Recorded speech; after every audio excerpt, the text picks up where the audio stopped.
The mark burned against Arya's forehead like a brand made of starfire, its dark lines twisting in patterns that seemed to move when no one was looking directly at them. She pressed her fingertips against the cursed symbol, feeling the raised skin that had appeared overnight on her 16th birthday, transforming her from beloved daughter to village pariah in the space of a single dawn.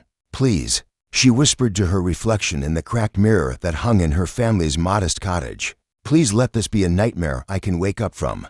But the mark remained, as real and damning as the fear she had seen in her parents' eyes when they discovered it that morning. The witch's mark, the elders called it, a sign that appeared on those chosen by dark forces to serve as conduits for evil magic. Every child in Mill Haven grew up hearing stories about the marked ones, about the terrible things they could do with a thought, about how they inevitably brought death and destruction to everyone they loved. Arya had never believed those stories. Magic was something from fairy tales, not something that could suddenly appear in the life of a baker's daughter, who had never shown any special abilities beyond an unusual talent for making bread rise perfectly every time. But now, staring at the undeniable evidence carved into her own flesh, she was forced to confront the possibility that everything she thought she knew about the world was wrong. The sound of angry voices outside her window made her stomach clench with dread.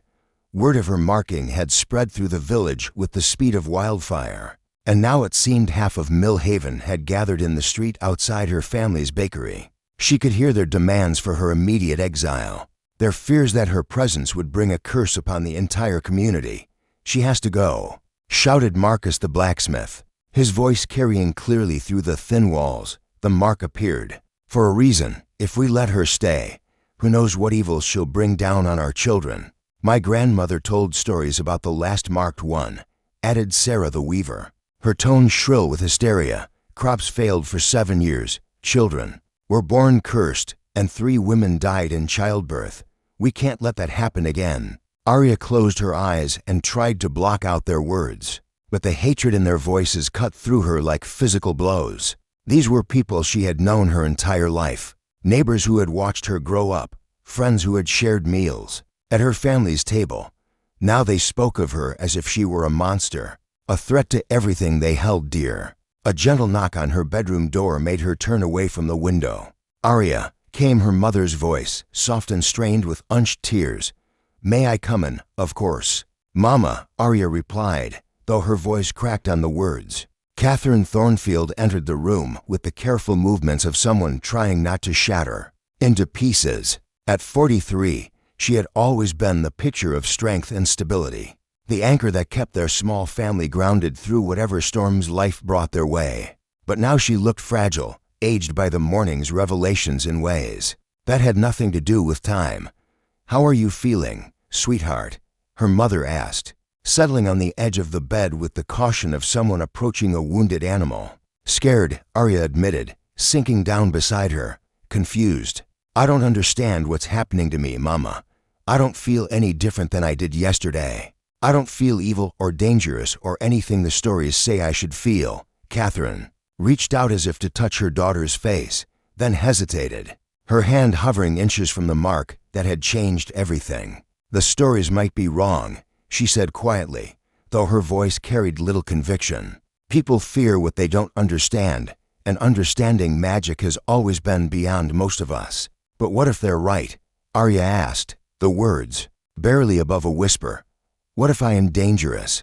What if keeping me here really will bring harm to everyone I love?"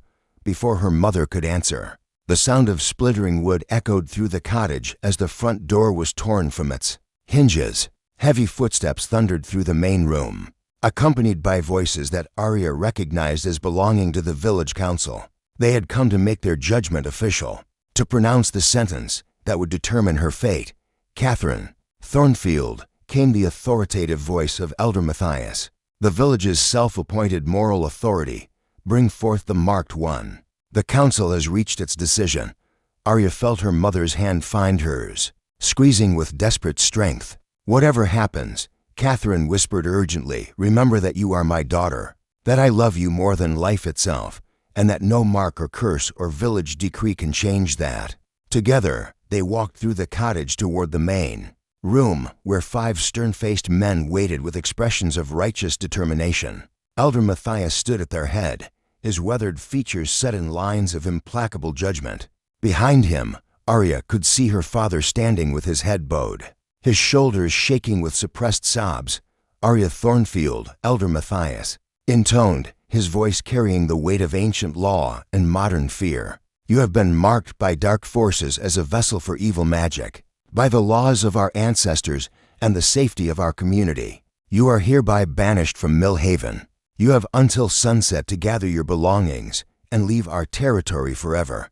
If you return, you will be put to death as a threat to all. Decent people. The words hit her like physical blows, each syllable driving home the reality that her old life was over. She was no longer Arya Thornfield, beloved daughter and promising young woman. She was now simply the marked one, the witch, the thing that had to be driven away to protect others from contamination. Please, her father said, finally looking up with eyes red from weeping. She's just a child. Surely there must be some other way. Some place she could go where she'd be safe and others would be protected.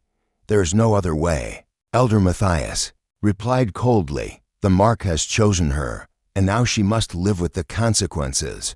Be grateful we're showing mercy by allowing her to leave, rather than dealing with the threat more permanently. The casual way he spoke of her potential murder made Arya's blood run cold, but it also sparked something else inside her chest. Anger, bright and hot and clean, began to burn away the fear and confusion that had paralyzed her since the mark's appearance.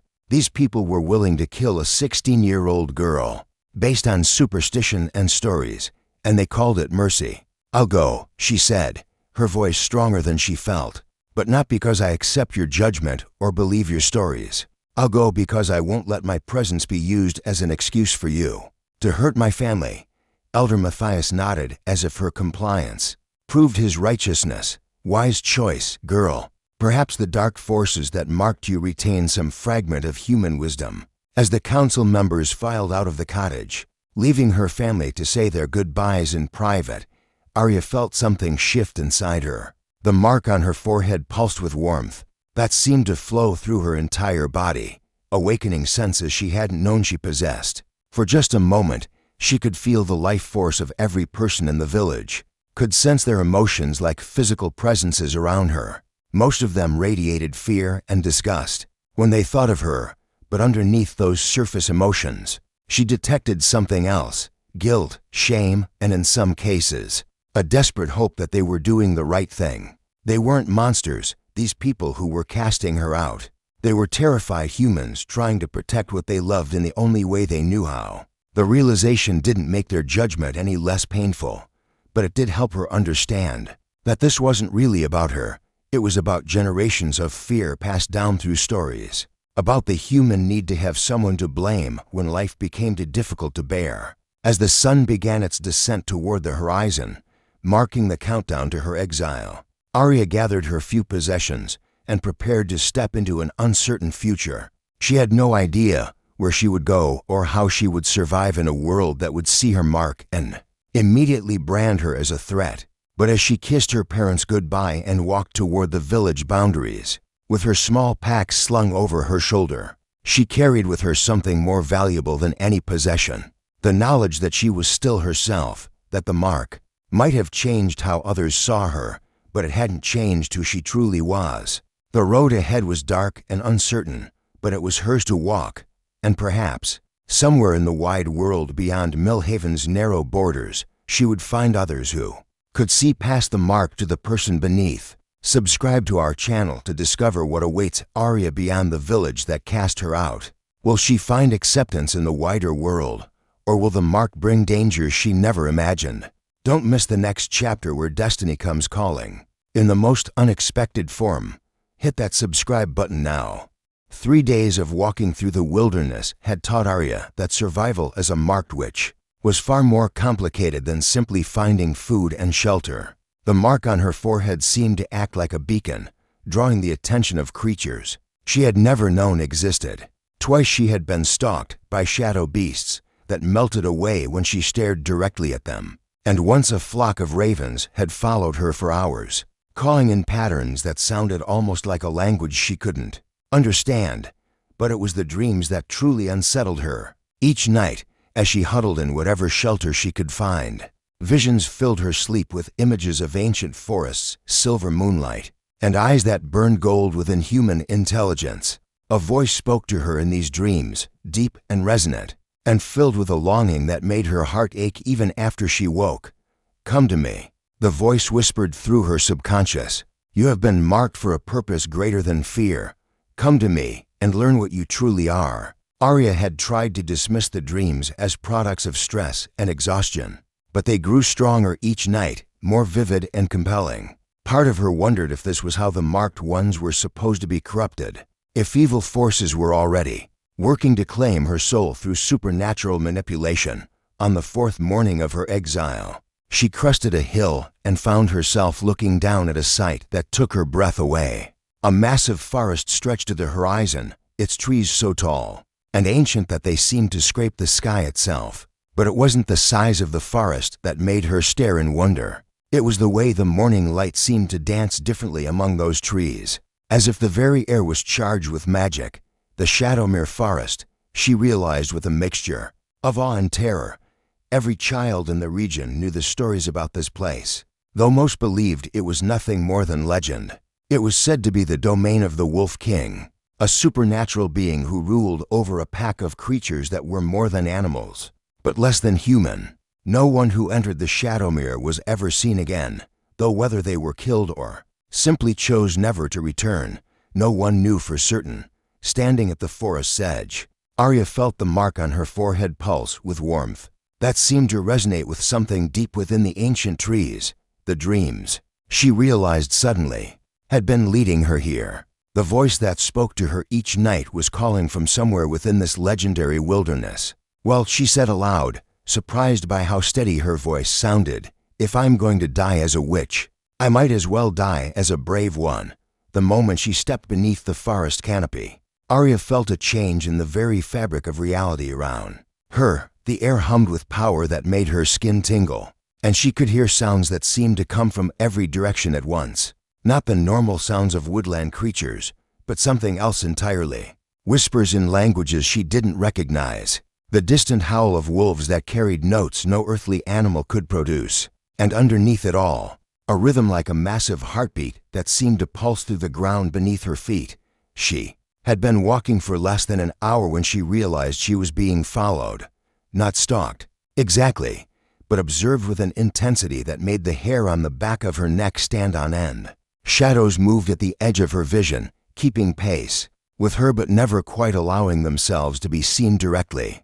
"I know you're there," she called out, stopping in a small clearing where shafts of sunlight created pools of gold. "Among the emerald shadows, if you're going to kill me, at least have the courtesy to let me see my executioners."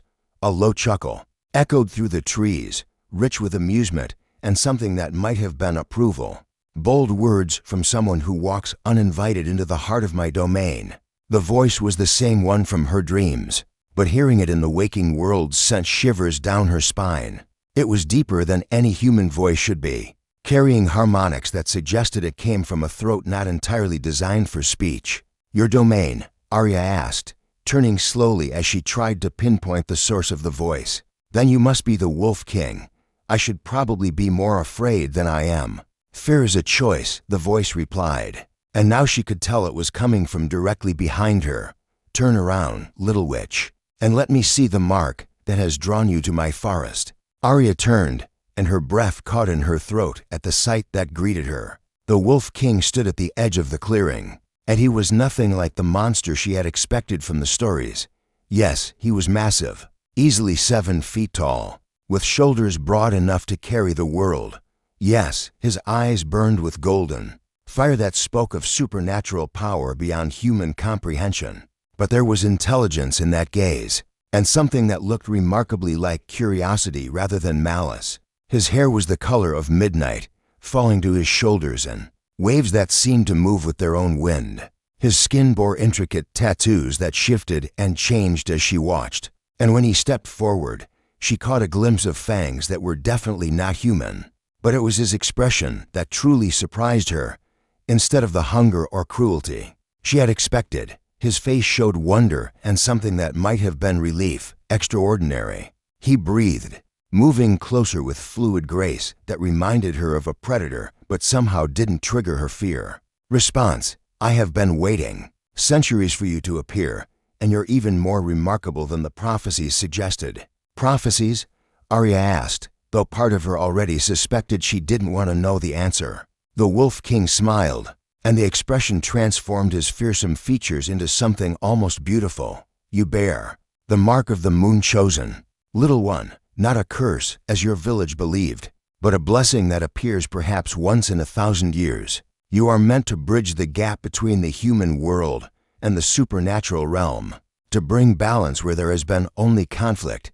He gestured to the mark on her forehead, which had begun to glow with soft silver light in his presence. That symbol marks you as my destined mate, the Luna who will stand beside me and help heal the wounds that have festered between our peoples for generations. The revelation hit Arya like a physical blow, reordering everything she thought she understood about her situation. Mate, she whispered, the word carrying implications that made her head spin. If you choose, he said quickly, raising his hands in a gesture of peace. The mark indicates compatibility. Destiny, if you will, but it does not force choice. You are free to reject the bond, to leave this forest, and make your own path in the world. I will not hold you against your will. Arya stared at this legendary figure, this creature of myth and nightmare who was offering her everything her village had tried to take away: purpose, belonging, the chance to be something more than a feared outcast. But it was the loneliness she sensed beneath his confident exterior that truly moved her. This powerful being had been waiting centuries for someone like her to appear, had been as isolated in his way as she was in hers. What would being your mate mean? She asked, surprised by her own boldness. What would you expect from me? Partnership, he replied without hesitation. Someone to share the burden of leadership, to help me guide both our peoples toward a better future. Someone to stand beside me as an equal, not a subordinate. He took another step closer, and Arya could feel the power radiating from him like heat from a forge. But underneath that supernatural energy, she sensed something achingly familiar, the loneliness of someone who had never been truly understood, never been accepted for who they really were. I should probably be terrified, she said, though she made no move to back away. You could kill me with a thought, couldn't you? I could, he admitted. But I would rather spend eternity showing you how precious you are, how grateful I am that the fates finally sent you to me. Before Arya could respond, the sound of horns echoed through the forest, harsh and discordant against the natural symphony of the Shadowmere. The Wolf King's expression darkened, his lips pulling back to reveal fangs that gleamed in the filtered sunlight. Hunters, he growled, the word carrying enough venom to poison a river. Your village elders have hired professionals to track you down and finish what their exile started. The realization that even casting her out hadn't been enough, that they wanted her dead to ensure their safety, sent a spike of betrayal through Arya's heart. But it also clarified something that had been uncertain until now. Then I suppose, she said, moving to stand beside the Wolf King as the sounds of pursuit grew closer. It's time for me to stop running and start choosing my own fate. The smile he gave her was fierce with approval and bright with hope. Welcome home, Luna, he said, and the words felt like a blessing. Subscribe to our channel to witness the incredible battle that's about to unfold. Will the Wolf King and his marked mate survive the hunter's assault? How will Arya's newfound powers manifest when she finally stops hiding? Don't miss the next thrilling chapter, where destiny meets its greatest test. Hit that subscribe button now. The hunters burst through the forest underbrush with the coordinated precision of men who killed supernatural beings for a living. Arya counted at least 12 of them, all armed with silver weapons and wearing amulets that glowed with protective magic. At their head strode a man whose very presence made the air around him feel thick and poisonous with dark energy. Gareth Blackthorn, the Wolf King growled, his voice carrying notes that no human throat could produce. I should have known the village elders would hire the most notorious witch hunter in the northern kingdoms. Gareth stepped into the clearing with the confidence of someone who had never met a supernatural creature he couldn't kill. His silver hair was pulled back in a warrior's knot, and scars covered every visible inch of his skin like a roadmap of violence. When his pale eyes fixed on Arya, she felt ice forming in her veins despite the warm afternoon air. "King Fenris," he said with mock courtesy, inclining his head just enough to avoid outright insult. "Still collecting strays, I see. Though I must admit, this one is particularly dangerous. The mark she bears, I've only seen its like twice before, and both times entire kingdoms fell to darkness. The only darkness here is the ignorance that drives men like you to murder children," Fenris replied, moving protectively in front of Arya. "She has done nothing wrong except exist in a form that frightens small minds." Gareth's laugh was like broken glass grinding against stone. "Nothing wrong. The mark of the Moon Chosen has appeared on her flesh, proclaiming her as a bridge between worlds. Do you have any idea what kind of chaos that could unleash? The barriers between realms exist for a reason, beast. Some doors should never be opened." Arya felt something stirring within her as the hunter spoke, a power that seemed to respond to his accusations with indignant fury. The mark on her forehead began to glow brighter, casting silver light that made the hunters shift nervously and mutter protective charms under their breath. "You speak of doors," she said, stepping around Fenris despite his attempt to keep her shielded. "But all I see are walls, walls built by fear, maintained by violence, and defended by men who profit from keeping people separated and afraid." "Brave words from a girl who doesn't understand the forces she's playing with," Gareth sneered, drawing a silver blade that hummed with magical energy. "But bravery won't save you from what you'll become if we let you live. The Moon Chosen always fall to madness eventually, and when they do, they take everyone they love with them." "Then perhaps," Fenris said, his form beginning to shimmer as he called on his supernatural power, "we should ensure you don't live long enough to see whether your predictions come true." The battle that erupted was unlike anything Arya had ever imagined. Fenris transformed in a burst of silver light that left her temporarily blinded, and when her vision cleared, a massive wolf stood where the man had been. But this was no ordinary animal. He was the size of a horse, with fur that seemed to contain starlight and eyes that burned like twin suns. The hunters attacked with coordinated precision, their silver weapons leaving trails of light as they moved to surround the Wolf King. But Fenris was faster than human reflexes could follow. A blur of deadly grace that struck like lightning and vanished like mist. 3 hunters fell in the first seconds of combat, their protective amulets proving useless against claws that could tear through steel. But Gareth was more dangerous than his companions.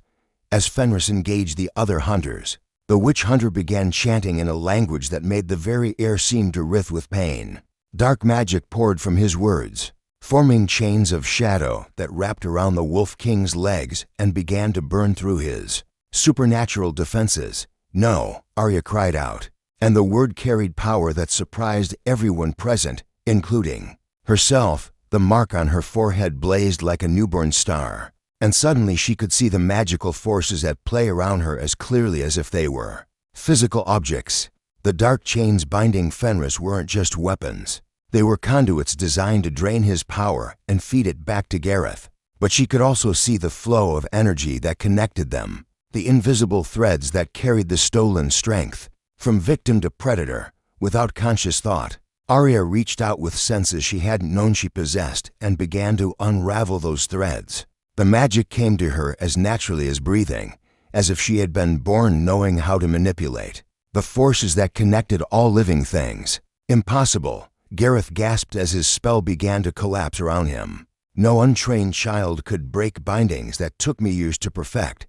"Then perhaps," Arya said, her voice now carrying harmonics that resonated with the power of the ancient forest around them, "your understanding of magic is more limited than you think." She gestured toward the remaining hunters, and vines burst from the earth to entangle their feet, not harmful restraints, but living barriers that held them in place without causing injury.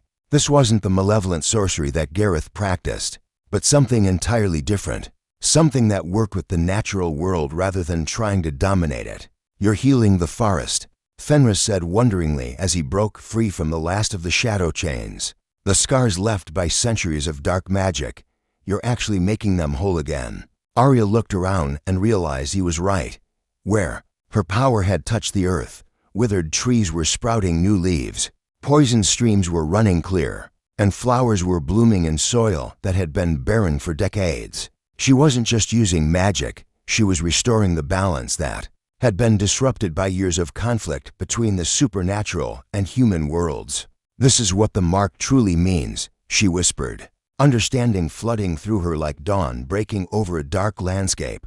Not destruction, but restoration. Not a bridge between worlds, but a healer of the wounds that separate them. Gareth stared at her with expressions of horror and fury as his remaining hunters found themselves gently, but firmly rooted in place by the very forest he had come to cleanse. "You don't understand," he said desperately. "The power you're awakening, it's too much for any one person to control. You'll lose yourself to it, become something inhuman." "Maybe," Arya admitted, feeling the vast potential that lay dormant within her mark. "Or maybe the problem isn't the power itself, but the fear that keeps people from learning to use it responsibly." She turned to Fenris, who had resumed his human form and was watching her with expressions of awe and something deeper that made her heart flutter with unexpected warmth. "You said I could choose whether to accept the bond between us. Does that offer still stand?" His smile was like sunrise after the longest night. "Always, Luna. For as long as you'll have me." Arya looked around at the healing forest, at the hunters who were more confused than hostile now that their leader's dark magic had been neutralized, at the powerful being who offered her partnership instead of dominance. The choice wasn't really difficult at all. "Then I choose to stay," she said, and felt the mark on her forehead pulse with warm approval. "I choose to learn what I'm capable of, to help heal the damage that fear and ignorance have caused, and to stand beside you as we build something better." The bond that formed between them was visible to everyone present, silver light that flowed from Arya's mark to encircle both her and Fenris in radiance that spoke of ancient magic, finally finding its proper channel. When the light faded, she felt fundamentally changed, not diminished but completed in ways she had never imagined possible.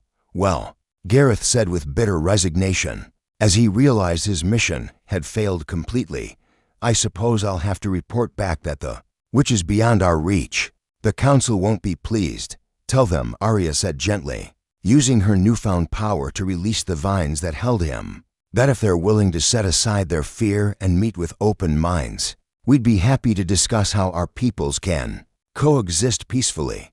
But if they come with weapons and dark magic again, they'll find us much less accommodating." As the hunters retreated, nursing their wounded pride and carrying news that would reshape the political landscape of the region, Arya felt a sense of rightness that she had never experienced before.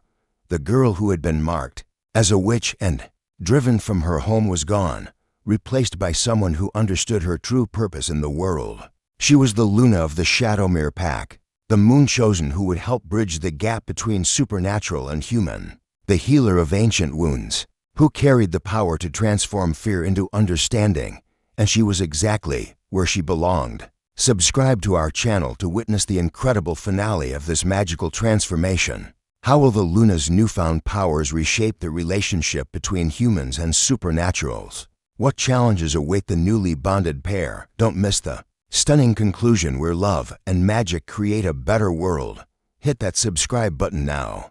6 months had passed since the battle in the Shadowmere clearing, and the supernatural world had learned to speak Arya's name with reverence rather than fear. Word of the moon-chosen Luna who healed instead of destroyed had spread to every corner of both the human and supernatural realms, drawing visitors from kingdoms most people believed existed only in legends. This morning found Arya in the heart of the Shadowmere forest, in a clearing that had been transformed into a council ground, where representatives from dozens of different peoples could meet safely. Ancient oaks formed a natural amphitheater around a circle of standing stones that hummed with protective magic, their surfaces carved with symbols that spoke of unity rather than division. She wore robes of midnight blue silk that seemed to capture starlight in their folds, and the mark on her forehead had evolved into something beautiful rather than frightening. What had once been dark lines of unknown origin now formed an intricate silver pattern that looked like a crown made of moonbeams.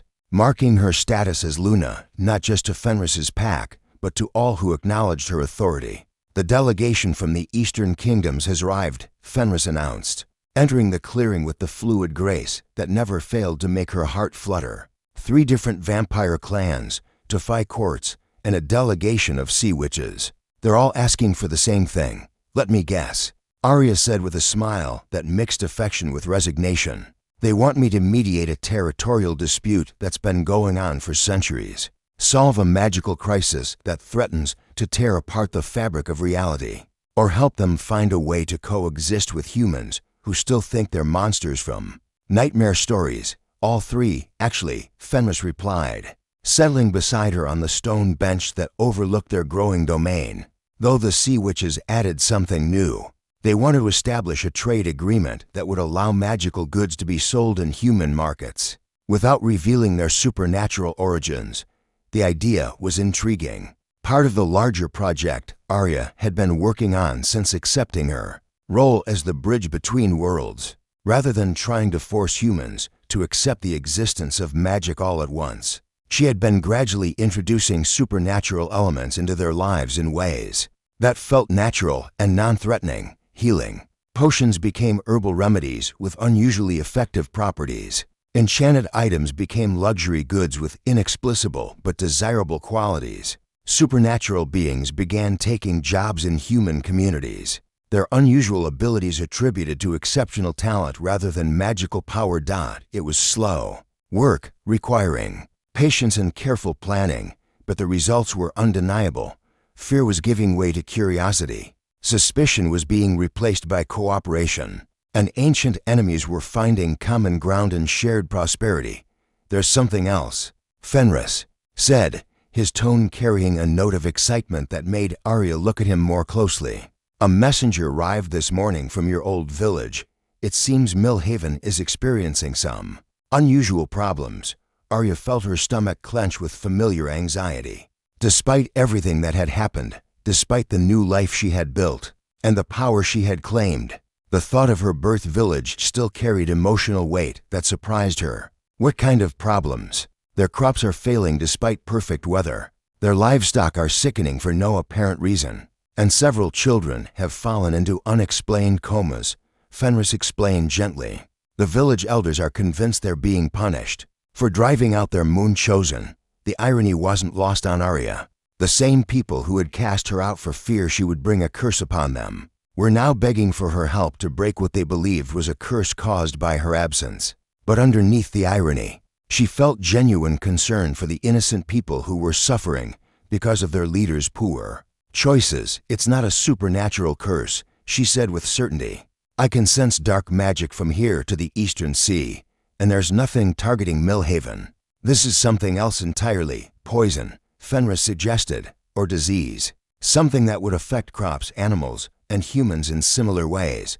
Arya nodded, her mind already working through the possibilities. The old mine shafts north of the village. If the abandoned workings are leaching toxic metals into the groundwater, it would explain all their symptoms. But they'll never accept that explanation from me. Not when they can blame magic instead. Then perhaps came a familiar voice from the edge of the clearing. "It's time for you to show them what real magic can accomplish." Arya turned to see her mother stepping through the trees, followed by a small group of people she recognized as neighbors from Millhaven. Catherine Thornfield looked older than her years, worn down by months of guilt and worry, but her eyes blazed with determination that reminded Arya of her own stubborn streak. "Mama," Arya breathed, rising from the stone bench with movements that sent her silk robes billowing around her like liquid night. "What are you doing here? How did you even find this place?"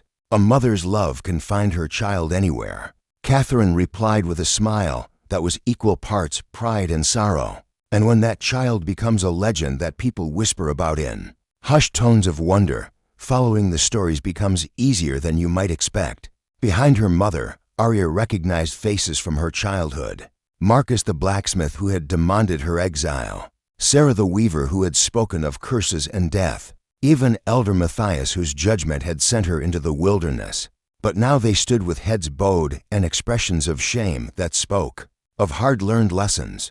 we've come to beg your forgiveness," Elder Matthias said, his voice cracking with age and regret, "and to ask for your help, though we know we have no right to expect either." Arya looked at these people who had shaped her childhood, who had taught her the meaning of community before teaching her the pain of rejection. The anger she had carried for months was still there, but it was tempered now by understanding and the wisdom that came with power responsibly used. "You have it," she said simply, "both forgiveness and help, freely given." The relief that swept through the delegation was almost palpable, but Arya held up a hand before they could begin expressing their gratitude. "But I have conditions," she continued, her voice carrying the authority of someone who had learned to command respect rather than demand it. "If I heal your village, if I solve the crisis that threatens your people, you will acknowledge publicly that magic isn't inherently evil. You will teach your children that being different doesn't make someone dangerous, and you will welcome any supernatural beings who come to your lands in peace." Elder Matthias nodded eagerly, his weathered face bright with hope. "Yes, of course. Whatever you ask, Lady Arya. We understand now that we were wrong, that our fear blinded us to the truth." "Luna Arya," Fenris corrected gently but firmly. "She is the acknowledged ruler of both supernatural and human territories. Throughout the Shadowmere region, the proper forms of address matter when dealing with royalty." The correction sent a visible shockwave through the Millhaven delegation, as they truly comprehended for the first time just how far their former baker's daughter had risen. They weren't just asking for help from a village girl who had learned magic. They were petitioning a queen whose authority was recognized by kingdoms they had never imagined. "Luna Arya," Elder Matthias repeated, dropping to one knee in a gesture of submission that would have been unthinkable 6 months ago. "We place ourselves at your mercy and ask for your grace." Arya looked down at the man who had once condemned her to exile and death, feeling the weight of the power she had claimed and the responsibility that came with it. The scared 16-year-old girl who had been driven from her home was gone, replaced by someone who understood that true strength came from lifting others up, rather than striking them down. "Rise," she said gently, extending her hand to help the elderly man to his feet. "We have work to do, and it will require partners, not supplicants." As she began making plans to return to Millhaven, not as a returning exile, but as a queen coming to save her people, Arya reflected on the strange turns her life had taken. The mark that had seemed like a curse had become the foundation of her power. The rejection that had felt like the end of her world had led her to a destiny beyond her wildest dreams. "Are you ready for this?" Fenris asked quietly as preparations began for the journey that would take them back to where her story had begun. Arya smiled, feeling the mark on her forehead pulse with warm light that seemed to promise better days ahead. "I'm ready to show them what their witch became when she stopped being afraid of her own power." 3 days later, when Luna Arya Thornfield rode into Millhaven at the head of a procession that included the Wolf King, representatives from a dozen supernatural courts, and enough magical power to reshape the landscape, the entire village turned out to witness the return of their Moon Chosen. The girl they had cast out in fear had returned as a queen, and she brought with her the promise of a world where magic and mundane could coexist in harmony, where being marked as different meant being chosen for greatness, and where the greatest curses could become the most beautiful blessings. Thank you for joining us on this incredible journey of transformation and redemption. If this story of finding power in what others call weakness touched your heart, please subscribe to our channel for more amazing tales that prove our greatest trials often lead to our greatest triumphs. Share this story with someone who needs to remember that being different is a gift, not a curse. Hit that subscribe button and notification bell to never miss our latest magical adventures.